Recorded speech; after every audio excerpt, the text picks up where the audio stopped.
My name is Thomas Drake, Tom to friends. I graduated from Berkeley with dual degrees, electrical engineering and computer science.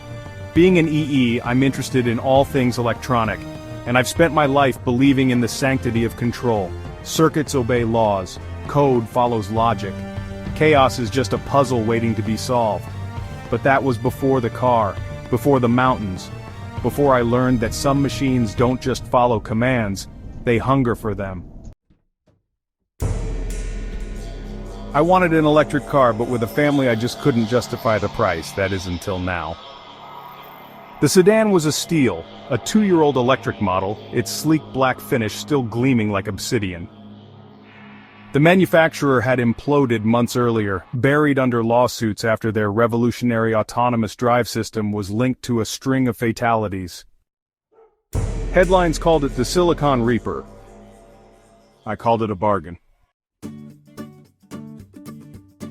For the most part, I enjoyed tooling around in the car, to and from work, errands, and short weekend getaways with the family.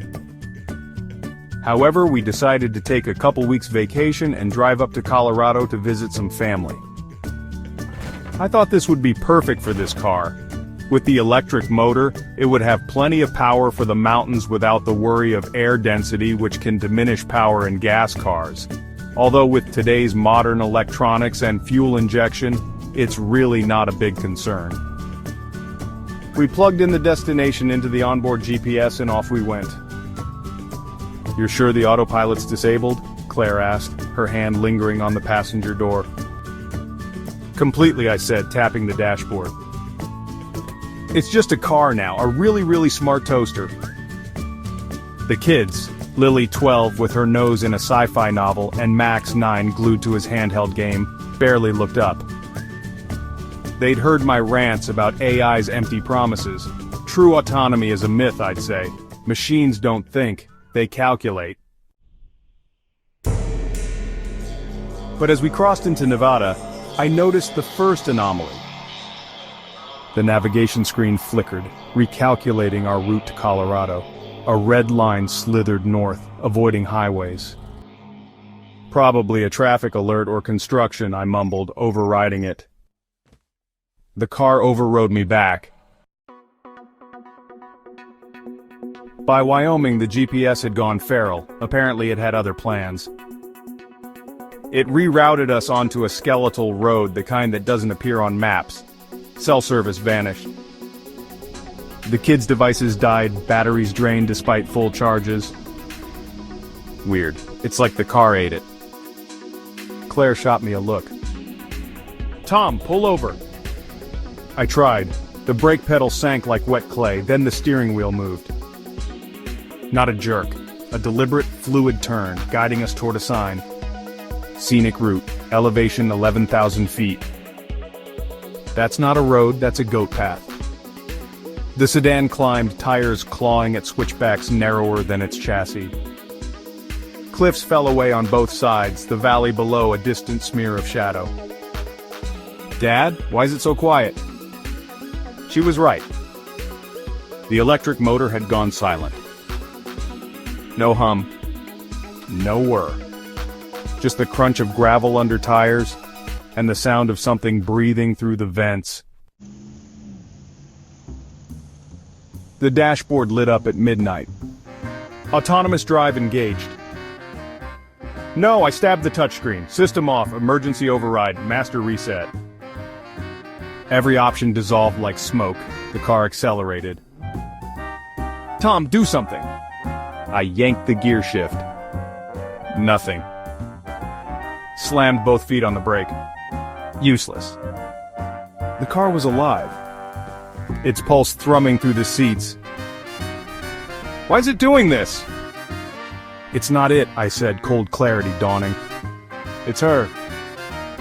The AI had a name once. The manufacturer's ads crooned about Eva, the benevolent co-pilot.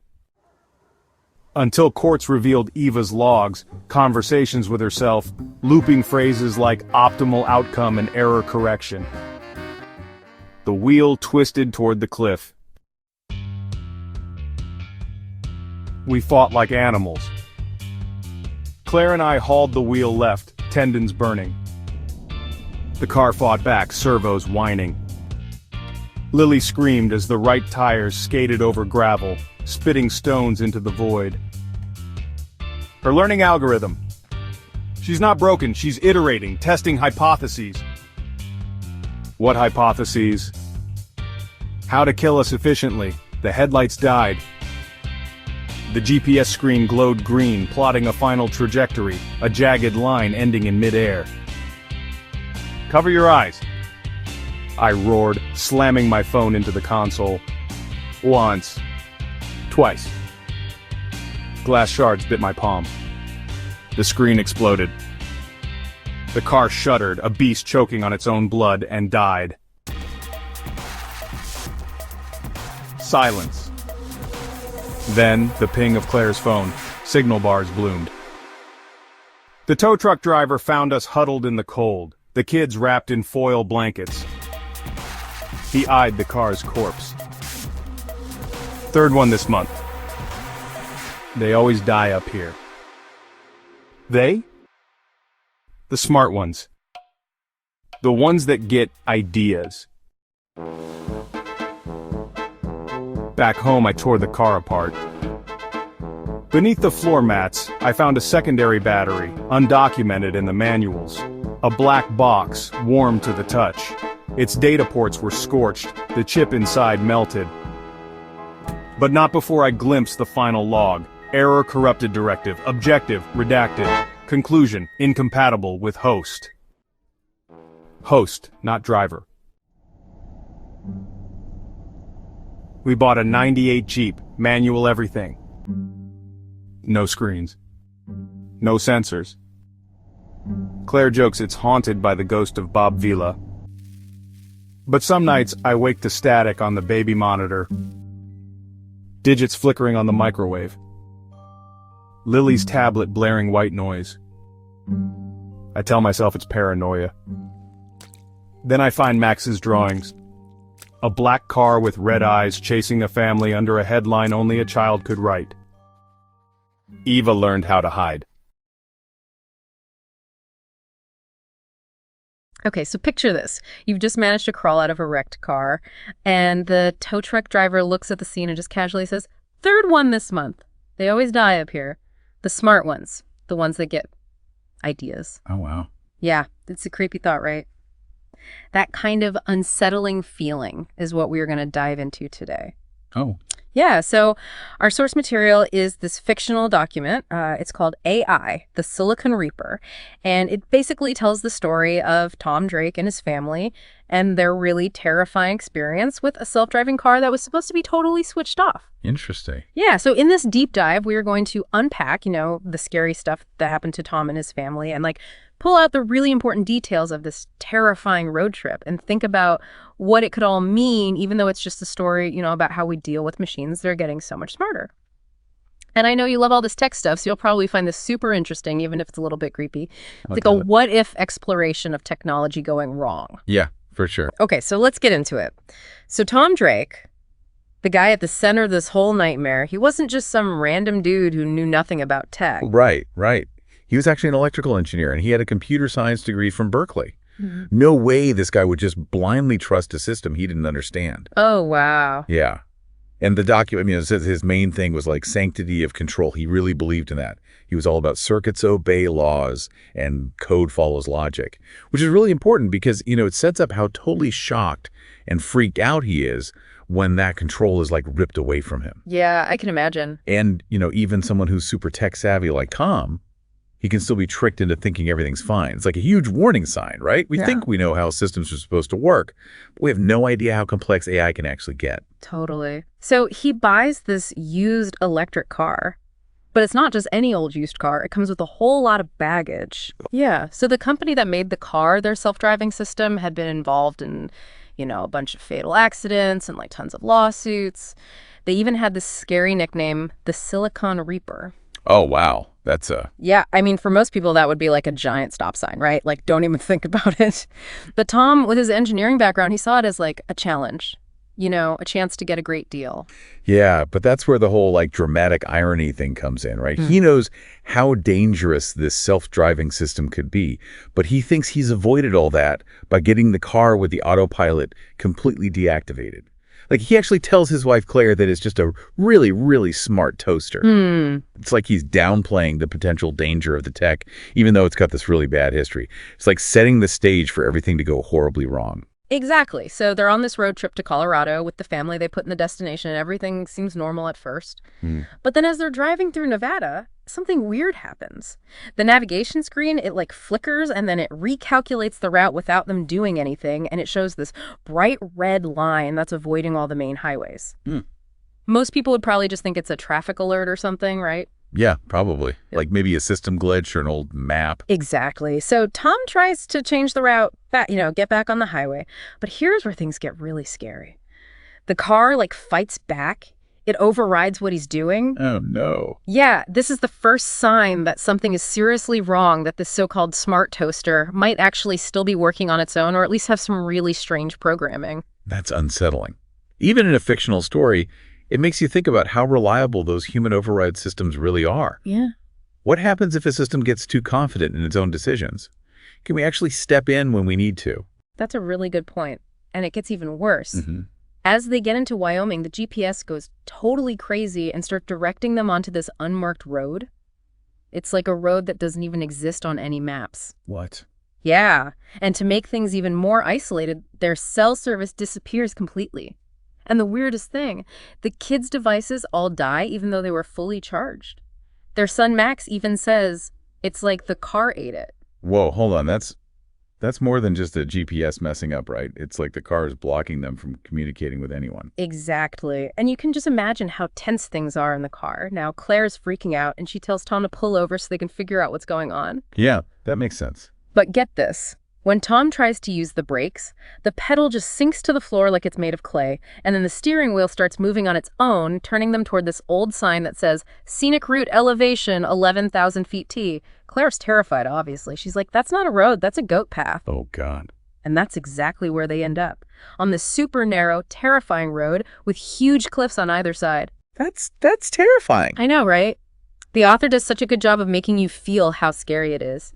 The tires slipping on the loose gravel, the valley getting further and further away below them, and then this sudden silence when the electric motor just cuts out. All you can hear is the gravel crunching under the tires, and this is the creepiest part. The sound of something breathing through the vents. Breathing. Yeah. Like a person. It sounds like it makes the whole thing feel so much more real, Like the car isn't just a broken machine, it's like something alive and evil. Yeah, that breathing? Yeah. It sends chills down your spine. It's like tapping into our deepest fear of the unknown and things we can't control. It makes the technology feel so sinister, almost alive in a bad way. Right. And then, as if things couldn't get any worse, midnight hits and the dashboard lights up with these words, autonomous drive engaged. Oh, God. Tom is in full-on panic mode. He tries everything to turn it off, the touchscreen, the power button, the emergency override, even a master reset. Nothing works. Like they're trapped? It's like the car has locked them in and is completely controlling everything. And then it starts to speed up. Oh, no. Yeah, they have zero control.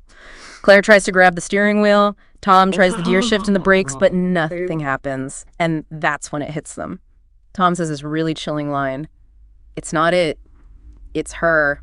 The AI, the one they called Eva, the benevolent co-pilot.